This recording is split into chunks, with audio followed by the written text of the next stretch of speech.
এই তো এগুলো করছেন? ডুবে গেছিল? ডুবছিল একটু। এখন কি অবস্থা? এই যে গাছ টাছ পচে, বাগুন গাছ টাছ পচে তাতে কি ফসলে আশা করা যায়? ওরা তো মনে যায় না, মরে যাবে কি এগুলা? মরিতে গেতেছে যে। হ্যাঁ, সব মরবে না, সব কি মরবে? সব কিছু হালকা পাতল থাকবে। হ্যাঁ, কিছু থাকবে, ওগুলা গ্যাপ ফিলিং করে দিতে হবে। 2 বিঘা জমি প্লাস লাগাইছিলাম। এই মাসে ছিল, এটাতে এখনো পানি রয়েছে এবং অনেক গাছ নষ্ট হয়ে গেছে। আমি বেগুন আবাদ করছি 1.5 বিঘা। 1.5 বিঘার মধ্যে 10 কালির মতো এখনো 1 কোমর পানির নিচে পড়ে আছে, আর কিছু বাকি অংশ পানি ধরা ধরা অবস্থা, ওটা কোনো গ্যারান্টি নেই তলায় যাইতে।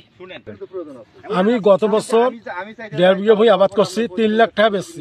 আর এই বছর 2 বিঘা আবাদ করছি, এখনো পানির নিচে, এখনো চারাগুলো সব বাঁচবে কিনা ওটা খুব সন্দেহ।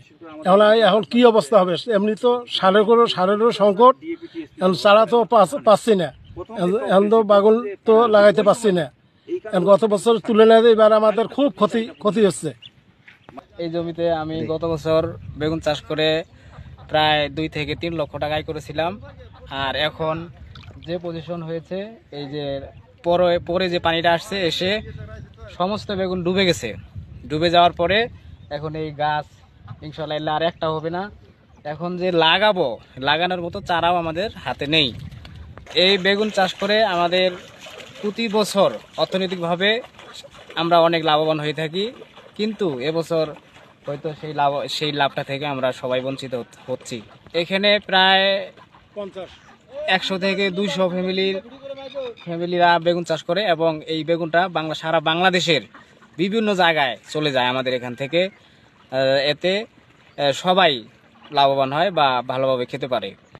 3 বিঘার মতো 1/2 বিঘা জমি আছে, আরগুলো সব বন্যায় নিচে চলে গেছে। এই তিল আর মনে হয় হওয়ার মতো কোনো বুদ্ধি নাই। যদি কোনো বিধি ব্যবস্থা থাকে তা আপনারা করেন। সবজি বসত বাড়ির জন্য যতটুকু আছে, বিষয়টা শুধু বিষয়। হ্যাঁ, ওইটা এদের নাম দিয়ে দিয়ে।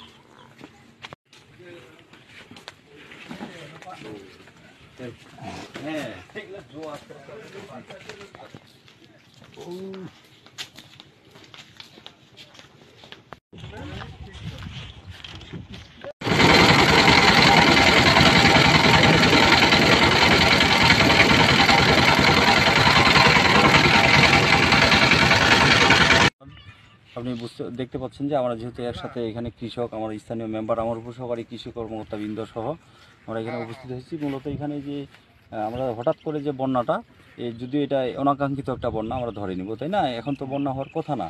বিশেষ করে ইন্ডিয়ার পানি, কিছু আমাদের দেশের পানি মিলে এই যে আমাদের যে আগাম যে এই চরের যে সবজিটা, এটা আমাদের অর্থনীতি বিশাল একটা ইকোনমি এখানে যোগ করে। তো এইখানে আগাম সবজিটা হচ্ছিল, কিন্তু এই বন্যার কারণে এটা অনেকটাই আমাদের নষ্ট হয়ে যাচ্ছে, আমরা দেখতে পাচ্ছি সচক্ষে। এবং কিছুগুলো রিকভার করবে আর কি, যেটা পানি নেমে গেছে খুব দ্রুতই সেটা বাঁচবে, 2-1টা গ্যাপ ফিলিং করলেও চলবে।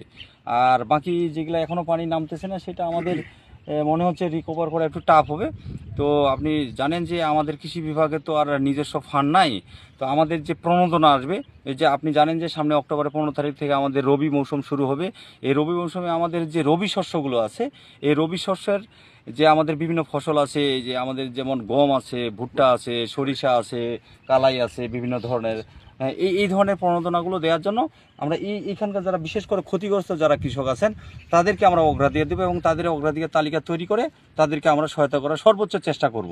এটা একটা বিষয়। আর একটা বিষয় হচ্ছে যে আপনি একটা জানতে চাচ্ছিলেন যে সারেরা, আপনি জানেন যে আমাদের এখানে সারের কোনো সমস্যা নাই, জাস্ট এটা একটা আমরা সুষ্ঠু বন্টনের জন্য আমরা সরাসরি ডিলারের পয়েন্ট থেকে আমাদের উপসহকারীদের উপস্থিতিতে সরাসরি ন্যায্য মূল্যে সরকারি ন্যায্য মূল্যে এবং সরকার নির্ধারিত মূল্যে আমরা কৃষকদের দিচ্ছি। আমাদের এখনও সারের ওইরকম সংকট এখনও তৈরি হয়নি, হবেও না আশা করা যায়। আর সেই সাথে আপনি দেখতে পাচ্ছেন যে আমাদের যে এখন এই জমিগুলো আছে, এখানে জো আস্তে আস্তে আমাদের এই মাস শেষ হয়ে যাবে, এই জো আসবে। আমার সামনের মাসে পর্যাপ্ত সার আছে, অনেক ডিএপি, এমওপি, আমার হচ্ছে ইউরিয়া পর্যাপ্ত আছে, যেখানে আমার ইউরিয়া আরও পরেই থাকবে ধরতে গেলে, কারণ সামনে মাসে আমার ধানে কোনো ইউরিয়া লাগবে না। এবং এই ইউরিয়াটা আমার এই যে বেগুন এবং ডিএপি এবং এমওপি তো এখনও পর্যাপ্ত সার আছে, এমওপি সার কেউ নিচ্ছেই না ধরতে গেলে। এই এমওপি সার আছে, কারো কোনো সারের সংকট থাকবে না। আমার এখানে উপসহকারী কৃষি কর্মকর্তা বৃন্দ রয়েছেন এবং ওনাদের তালিকা তৈরি করে যার যেটা সমস্যা এটা আমরা চেষ্টা করব। আর এই যে বেগুনের চারা যেগুলা অনেকগুলো নষ্ট হয়ে গেছে, আমরা সর্বোচ্চ চেষ্টা করব যে ইনাদের বেগুনের চারা কোথায় ভালো এবং সুস্থ সবল ভালো জাতের চারা পাওয়া যায় আমরা এদের সাথে কানেকশন করে দিব এবং ওনাদের আমরা সংযোগ করে দিয়ে যাতে ওনারা এই বেগুনের যে এই চাষাবাদটা এটা অব্যাহত রাখতে পারে আর কি।